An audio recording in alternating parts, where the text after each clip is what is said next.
Hello friends, good morning. നമ്മളെ എല്ലാ TV സീരിയലിലേക്ക് എല്ലാവർക്കും സ്വാഗതം. അങ്ങനെ വേദ തരുണിൻ്റെ റൂമിൽ വന്നപ്പോഴേക്കും വേദയുടെ കുഞ്ഞിൻ്റെ കാലൊക്കെ ഇങ്ങനെ നെഞ്ചിൽ പച്ച കുത്തി നമ്മുടെ തരുൺ ഇങ്ങനെ നിൽക്കുക. അത് കഴിഞ്ഞ് കുഞ്ഞിനോട് രാധിക ഈ ഭൂമിയിൽ നിന്ന് പോയി കഴിഞ്ഞപ്പോഴേക്കും എനിക്ക് ഈ ഭൂമിയിൽ പിടിച്ചു നിൽക്കാനുള്ളൊരു മനക്കരുത്ത് കിട്ടിയത് നിൻ്റെ ഈ കുഞ്ഞി കാലുകൾ കണ്ടതിന് ശേഷമാണെന്നൊക്കെ ഇങ്ങനെ പറയുക കേട്ടോ. അങ്ങനെ അച്ഛനും മോളും കൂടി അപ്പോഴത്തേക്കും നമ്മുടെ വേദ ഇങ്ങനെ പെട്ടെന്ന് പിന്നോട്ട് തിരിഞ്ഞപ്പോഴത്തേക്കും അവിടുത്തെ എന്തോ ഒരു ചെയറിൽ തട്ടി വീഴാൻ പോയി. അപ്പോൾ ഈ ശബ്ദം കേട്ട് തരുൺ തിരിഞ്ഞു നോക്കിയപ്പോൾ വേദ തിരിഞ്ഞ് നോക്കുമ്പോൾ കാണുന്നത് തരുണിൻ്റെ നെഞ്ചിൽ ആ കുഞ്ഞു കാലിൻ്റെ പാടും.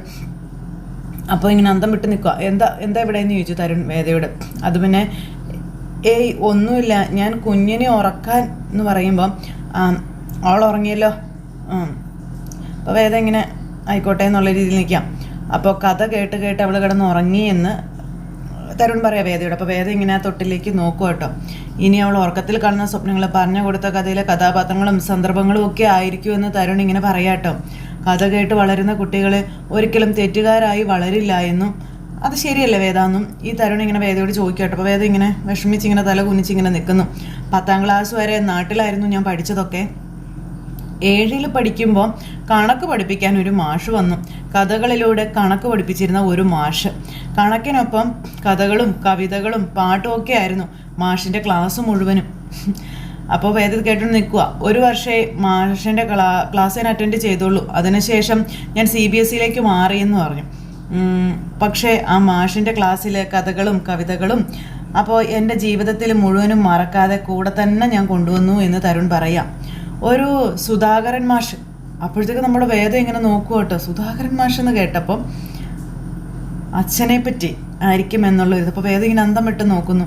അപ്പോൾ ഇപ്പോൾ ജീവിച്ചിരിപ്പുണ്ടോ എന്നൊന്നും അറിയില്ല എന്നൊക്കെ ഇങ്ങനെ പറയുക.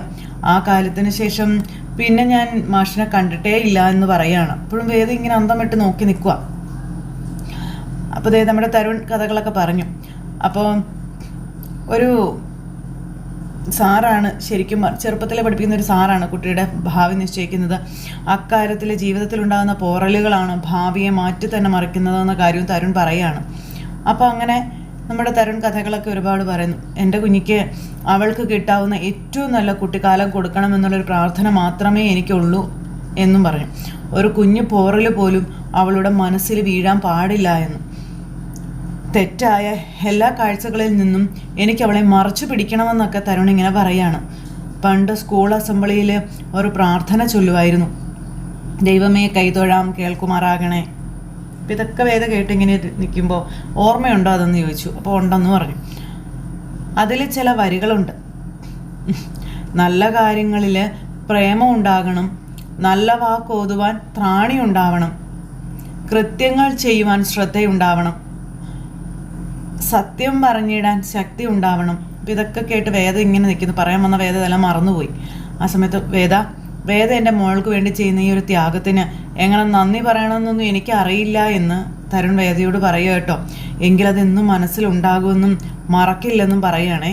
അങ്ങനെ അതും പറഞ്ഞ് തരുൺ റൂമിലേക്ക് പോയി നോക്കുക. പിന്നെ ഇനിയിപ്പോൾ ഏതായാലും മുറിയിലേക്ക് ചെല്ലേണ്ട, അവൾ നല്ല ഉറക്കം കേട്ടോ എന്നും പറഞ്ഞ് നമ്മുടെ തരുൺ 1 മണിക്കൂറെങ്കിലും കഴിഞ്ഞാൽ ഉണരുള്ളായിരിക്കുമെന്നും പറഞ്ഞു. അപ്പോൾ ഒന്ന് ചെന്ന് കണ്ടാൽ മതി, അതാ നല്ലതെന്നും പറഞ്ഞ് തരുൺ അവിടെ നിന്ന് അങ്ങ് പോയി. വേദ ഇങ്ങനെ അവിടെ കരഞ്ഞുകൊണ്ട് നിൽക്കുക. പറയാൻ വന്നത് പറയാൻ പറ്റിയില്ലല്ലോ.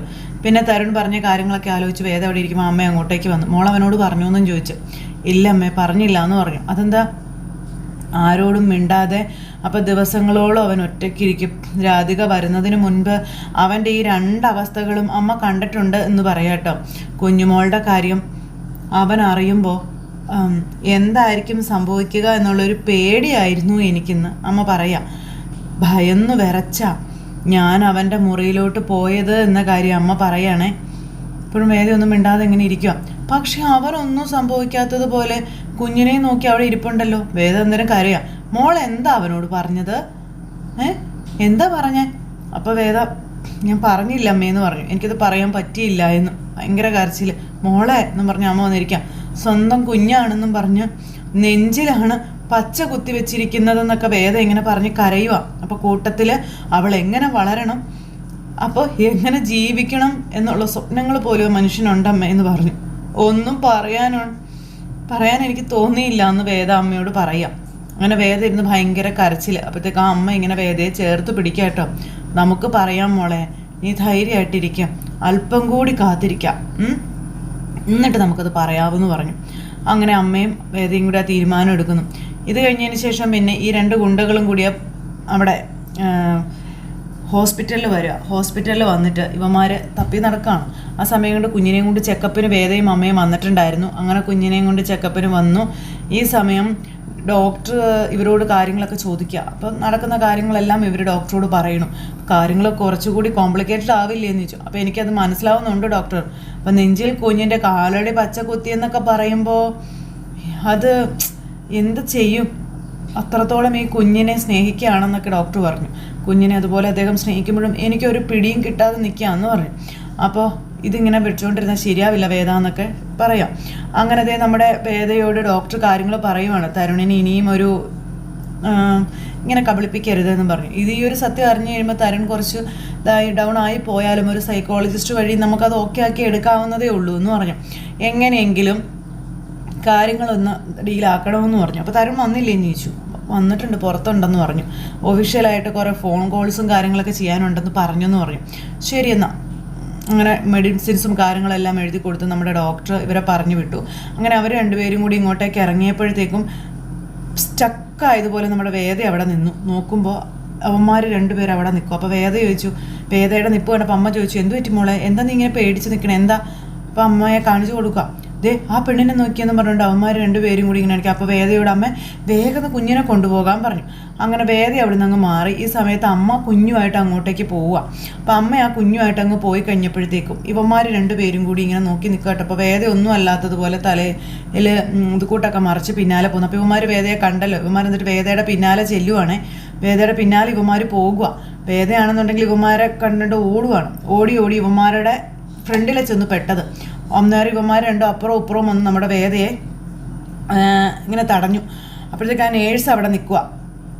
അപ്പോൾ മൊത്തം പ്രശ്നമായി. ഇപ്പോൾ വേദയുടെ ഫോട്ടോ എടുക്കുക ഇവന്മാർ വേദയുടെ ഫോട്ടോ എടുത്തുകൊണ്ട് നിൽക്കുന്നത് കണ്ടുകൊണ്ടാണ് തരുൺ അങ്ങോട്ടേക്ക് വരുന്നത്.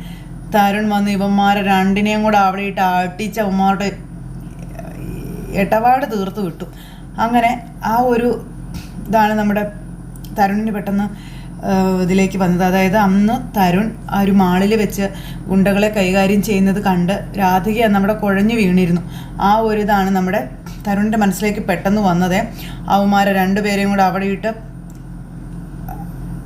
അടിച്ചിടിച്ച് ഇഞ്ചപ്പരുവാക്കി. അതിനുശേഷം കാലിൻ്റെ സോക്സിനകത്തിരുന്ന് തോക്കെടുത്ത് ഇവന്മാരുടെ നേരെ ഇങ്ങനെ വെക്കുക. ആ സമയത്ത് വേദയോട് പോകാൻ പറഞ്ഞു, പോയിക്കോളാൻ പറഞ്ഞു. അപ്പോൾ റിസപ്ഷനിൽ അമ്മയുണ്ട്, പോ എന്നും പറഞ്ഞുകൊണ്ട് വേദയെ അവിടെ നിന്ന് സുരക്ഷിതമായി നമ്മുടെ തരുൺ രക്ഷിച്ചു കൊണ്ടുപോയി. അങ്ങനെ അപ്പം തന്നെ ഇവന്മാരെ പോലീസിനെ കൊണ്ട് പിടിപ്പിക്കുകയും ചെയ്തു, ഒരൊറ്റ കോളും ഉണ്ട്. അപ്പോഴത്തേക്കും വേദ ഓടിച്ചെന്നു. എന്താ മോളെ, എന്താ പറ്റി, ഇന്ന കാര്യം എന്നൊക്കെ അമ്മ ഇങ്ങനെ ചോദിക്കുക. വേദ ഭയങ്കരമായിട്ട് വേർത്ത് കുളിച്ച് പരവേശപ്പെട്ട് നിൽക്കുക. ആരാ അവരെന്ന് ചോദിച്ചു. അപ്പോൾ അവരാണോ എന്ന് ചോദിച്ചു അമ്മ. അതേന്ന് പറഞ്ഞു. പിന്നെ ഇവർ 2 പേരും ഓടുക. അപ്പം തരുൺ അതിൽ ഒരാളെ കൊന്നു എന്ന് പറഞ്ഞു. തരുണോ? അപ്പം അമ്മ റിസപ്ഷനിലുണ്ടെന്ന് തരുണാണ് പറഞ്ഞത്. അപ്പോൾ ഒരു പക്ഷെ അവൻ എന്നെ കണ്ടു കാണുമായിരിക്കും. എന്നിട്ട് എന്താണോ അവൻ എൻ്റെ അടുത്ത് വരാതെ പോയത്? അപ്പോൾ നമ്മുടെ അമ്മയ്ക്കും ടെൻഷനായി. അപ്പോൾ എൻ്റെ മോളെ, അവൻ ആ സമയത്ത് എത്തിയത് നിൻ്റെ ഭാഗ്യമാണെന്ന് പറയാം. അപ്പോൾ ഈ കണക്കിന് ഈ കുഞ്ഞുമായി നീ എങ്ങനെ ഒറ്റയ്ക്ക് ജീവിക്കും മോളെ എന്ന് അമ്മ വേദയോട് ചോദിക്കുവാണേ. അങ്ങനെ തരുൺ വന്നതും രക്ഷിച്ചതുമായിട്ടുള്ള കാര്യങ്ങളൊക്കെ പറയുന്നു. പോലീസുകാർ വന്നു, അവന്മാരെ കൊണ്ടുപോയി. പോലീസുകാർ കൊണ്ടുപോയി കാണുമ്പോൾ നീ ആരാണെന്നോ എന്താണെന്നോ ഒക്കെ മനസ്സിലാക്കി കാണുമോ? ഒന്നും പറയാൻ പറ്റില്ലല്ലോ മോളെ, കുഞ്ഞിനെ അവന്മാർ തിരിച്ചറിഞ്ഞ് കാണൂ എന്നൊക്കെ പറഞ്ഞ് ഇങ്ങനെ ഇരിക്കുക. അപ്പോഴത്തേക്കും തരണം അങ്ങോട്ടേക്ക് വന്നു കേട്ടോ. ആരാ മോനെ അവരെന്ന് ചോദിച്ചു. അപ്പോൾ ഡൽഹിയിൽ ചില ക്രിമിനൽസ് അറസ്റ്റ് ചെയ്തിട്ടുണ്ടെന്ന് പറഞ്ഞു. അമ്മേ ദേ കുഞ്ഞിനെ വാങ്ങിക്കും എന്നും പറഞ്ഞുകൊണ്ട് തരുൺ എന്നിട്ട് അമ്മയോട് പറഞ്ഞപ്പം വേദ ഇങ്ങനെ കുഞ്ഞിനെയും കൊണ്ട് നിൽക്കുകയല്ലേ. തരുൺ വേഗം കുഞ്ഞിനെ എന്നിട്ട് തട്ടിപ്പറിച്ച് മേടിച്ചു വേദയുടെ കയ്യിൽ നിന്ന്. അങ്ങനെ ഇവരവിടുന്ന് പോവുക. അപ്പോൾ നമ്മുടെ വേദയും അമ്മയും കൂടെ പോണു. അങ്ങനെ അവർ പോയി കഴിഞ്ഞപ്പോഴത്തേക്കും പിന്നെ കാണിക്കുന്നത് ഒരു അമ്പലവും പരിസരവും കാര്യങ്ങളൊക്കെ. ഈ കുഞ്ഞുമായിട്ട് ഒരു അമ്പലത്തിലേക്കാണ് പോയത്. അവിടെ ചെന്ന് പ്രാർത്ഥിച്ചുകൊണ്ട് നിൽക്കുന്ന സമയത്ത് ആരാ മോനെ ഇന്ന് വന്നത്? അന്ന് നിന്നെ രാധിക മോളെയും ആക്രമിക്കാൻ വന്നവർ തന്നെയാണോ എന്ന് അമ്മ ചോദിച്ചത്. എന്താ അമ്മ അങ്ങനെ ചോദിച്ചേ? അല്ല, അവരിപ്പോഴും പുറകെ ഉണ്ടോ എന്ന് അറിയാൻ വേണ്ടി ചോദിച്ചതാണെന്ന് പറഞ്ഞു. അമ്മ ഈ തരുൺ എന്താ പറയുന്നതെന്ന് അറിയാൻ വേണ്ടി. അപ്പം അമ്മ ആക്രമിച്ചവരെല്ലാം ഇപ്പോൾ സബ് ജയിലിലാണല്ലോ അമ്മയുള്ളതെന്ന് തരും. അപ്പോഴത്തേനും കുഞ്ഞ് കരയാനും തുടങ്ങി. അന്ന് അമ്മ കണ്ടത് അവരെയെല്ലാം. ഇപ്പോഴത്തെ ആക്രമണം എനിക്കും എൻ്റെ കുഞ്ഞിനും നേരെ അല്ല എന്നും അവരന്വേഷിക്കുന്നത് വേദയാണെന്നുള്ള കാര്യം പറയാം. വേദ കൂടെയുള്ളത് കൊണ്ട് ദേ അതെൻ്റെ മകൾക്ക് നേരെ ബാധിക്കുമെന്നാണ് തോന്നുന്നത് എന്നും തരുൺ ഇങ്ങനെ പറയാം കേട്ടോ. അപ്പോൾ ഭയങ്കര ടെൻഷനായി വേദയ്ക്ക്. ആദ്യം കണ്ടപ്പോൾ തന്നെ നിങ്ങൾക്ക് എന്തൊക്കെയോ പ്രശ്നങ്ങളുള്ളതുപോലെ എനിക്ക് തോന്നിയിരുന്നു. അതിലും വലിയ പ്രശ്നങ്ങളിൽ നിന്ന് പെട്ടു നിൽക്കുന്നത് കൊണ്ട് ഞാനൊന്ന് അന്വേഷിച്ചില്ലെന്നേ ഉള്ളൂ. എന്താ ഇനിയും ആളുകൾ പുറകെ ഉണ്ടാകുമോ എന്ന് തരുൺ ഇങ്ങനെ വേദയോട് ചോദിക്കുമ്പോൾ വേദ നിന്ന് ഭയങ്കര സങ്കടം. അപ്പോൾ എൻ്റെ മകളെ നോക്കാന്നുള്ള പേരിൽ നിങ്ങളെ കൂടെ നിർത്തിയാൽ അത് എൻ്റെ കുഞ്ഞിനും കൂടി ഒരു പ്രശ്നമാവില്ലേ എന്ന് തരുൺ ഇങ്ങനെ വേദയോട് ചോദിച്ചു. നീ എന്തൊക്കെയാണ് തരുൺ ഈ പറയുന്നതെന്ന് അമ്മയെന്ന് ചോദിച്ചു. ഞാൻ പറഞ്ഞത് കാര്യമായിട്ടാ അമ്മേ, അവരന്വേഷിക്കുന്നത് വേദയായിരുന്നു. അതിനിയും തുടരുമെന്നുള്ള കാര്യം 100% ഉറപ്പാണ്. നാളെ അതെൻ്റെ കുഞ്ഞിനെയും ബാധിച്ചൊന്ന് വരാമെന്ന് തരുൺ പറഞ്ഞു. എന്ന് വെച്ചാൽ ആരോരും ഇല്ലാത്ത ഈ കുട്ടിയെ അവരുടെ മുന്നിലേക്ക് ഇട്ടുകൊടുക്കണം എന്നാണോ നീ പറയുന്നതെന്ന് അമ്മ ചോദിക്കുക. അപ്പോഴും വേദയൊന്നും മിണ്ടുന്നില്ല. നീങ്ങ വന്നേ തരുൺ വാ എന്ന് പറഞ്ഞ് അമ്മ എന്നിട്ട് തരുണിനെയും കൂട്ടി അവിടെ നിന്ന് പോയി. എൻ്റെ ദൈവമേ, എന്നെ കൊണ്ട് ഇത് തരണം ചെയ്യാൻ പറ്റുമെന്ന് ഓർത്ത് ഇങ്ങനെ വേദ അവിടെ നിൽക്കും. അപ്പോൾ ഈ ഒരു അവസ്ഥയിൽ ഇങ്ങനെയൊക്കെ അവളോട് സംസാരിക്കാവോ തരുണെന്ന് അമ്മ മാറ്റി നിർത്തി തരുണിനോട് ചോദിച്ചു. എന്ന് വെച്ച് ഇതുപോലുള്ള ആക്രമണങ്ങൾ ഇനിയും ഉണ്ടായാലോ, ഞാൻ എൻ്റെ കുഞ്ഞിൻ്റെ ഭാവി കൂടി നോക്കണ്ട അമ്മയെന്ന് ചോദിച്ചു. അപ്പോൾ തരുൺ പ്രഭാകരൻ എന്നോട്ട് ഇങ്ങനെ പേടിക്കാൻ തുടങ്ങിയത്, ഇതിലും വലിയ പ്രശ്നങ്ങളുണ്ടായിട്ട് നീ പതറിയിട്ടുണ്ടോ എന്ന് അമ്മ ചോദിക്കും. അപ്പോൾ വേദ ഇങ്ങനെ നോക്കി ഇവരെന്നാ സംസാരിക്കുന്നതെന്ന്. അപ്പോൾ എനിക്ക് ആ പഴയ തരുണിൽ നിന്നൊന്ന് പുറത്ത് കിടക്കണം അമ്മ. ആ ഒരു സ്വഭാവമാണ് എനിക്കെൻ്റെ രാധികയെ നഷ്ടപ്പെടുത്തി കളഞ്ഞതെന്ന് വരുന്നു. ഇനി എൻ്റെ കുഞ്ഞിനെ കൂടി എനിക്കത് ആലോചിക്കാൻ കൂടി വയ്യാന്ന് പറയുമ്പം എനിക്കതെല്ലാം മനസ്സിലാകുന്നുണ്ട് മോനെ. അതുപോലെ തന്നെ നമ്മുടെ ആശ്രയം തേടി വന്നൊരു കുട്ടിയല്ലേ വേദ. നമ്മുടെ കുഞ്ഞിക്കൊപ്പം വേദയെ പോലെ ഒരാളുടെ സഹായം ആവശ്യമാണെന്ന് നിനക്കറിയില്ലേ എന്ന് അമ്മ ചോദിച്ചു.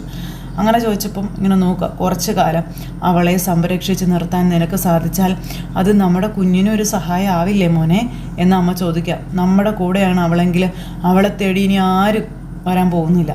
അതെനിക്ക് 100% ഉറപ്പാണെന്ന് അമ്മ തരുണിനോട് പറയാം. ദേ ഭഗവാൻ എല്ലാത്തിനും സാക്ഷിയായി നിൽക്കുകയല്ലേ. ആശ്രയിക്കുന്നവർക്ക് അഭയം കൊടുക്കുന്നവൻ അഭയം കൊടുക്കണമെന്ന് മോനെ ഭഗവാൻ പറയുന്നത്. ഉപേക്ഷിച്ച് കളയാൻ ഒരിക്കലും ഭഗവാൻ പറയാറില്ല. ആ കുട്ടിയെ അങ്ങനെയൊന്നും നമുക്ക് തള്ളിക്കളയാൻ പറ്റുമോ മോനെ, കളയരുത് മോനെ എന്നൊക്കെ അമ്മ പറയുന്നത്. അപ്പോൾ വേദ നിന്നിങ്ങനെ കരയാട്ടോ. അങ്ങനെ അമ്മ തരുണിൻ്റെ മനസ്സ് മാറ്റി. അപ്പോൾ എന്തായാലും ഞാനിനി കൂടുതൽ കാര്യങ്ങളൊന്നും അന്വേഷിക്കുന്നില്ല, പക്ഷേ എപ്പോഴെങ്കിലും എല്ലാ കാര്യങ്ങളും തുറന്നു പറയണമെന്ന് തരുൺ വേദയോട് പറയണു. എൻ്റെ മകളെ ബാധിക്കാതെ എനിക്കത് പരിഹരിച്ചേ പറ്റൂ എന്നും തരുൺ വേദയോട് പറയട്ടെ. വേദ നിന്ന് കരയാനും തുടങ്ങി. നീ കുഞ്ഞിനെ പേരുന്ന് കതിരേക്കത് വേദയ്ക്ക് കൊടുക്കാൻ പറഞ്ഞു. അപ്പോഴത്തേക്കും തരുൺ കുഞ്ഞിനെ അമ്മയുടെ കൈകളിലേക്ക് കൊടുത്തു. ഞാൻ കാറിലുണ്ടാവും, കുഞ്ഞിൻ്റെ കരച്ചിൽ നിർത്തിയിട്ട് വന്നാൽ മതി എന്നും പറഞ്ഞുകൊണ്ട് നമ്മുടെ തരുൺ ഇങ്ങനെ അവിടെ നിന്ന് അങ്ങ് പോവുക. അപ്പോൾ വേദ അമ്മയും കൂടി ഇങ്ങനെ കുഞ്ഞിനെ നോക്കി ഇങ്ങനെ അവിടെ നിൽക്കുന്ന ഒരു സിറ്റുവേഷൻ കാണിച്ച് ഇന്നത്തെ കഥ അവസാനിച്ചു. അപ്പോൾ എല്ലാവരും കാത്തിരുന്ന് കാണണം കേട്ടോ. എല്ലാവരുടെയും സപ്പോർട്ടിനും സ്നേഹത്തിനും ഒത്തിരി നന്ദി അറിയിക്കുകയാണേ. അടുത്ത സൂപ്പർ ഹിറ്റ് കഥയുമേ കാണുന്നത് വരെ എല്ലാവർക്കും നന്ദി. See again, take care, bye bye, Tata.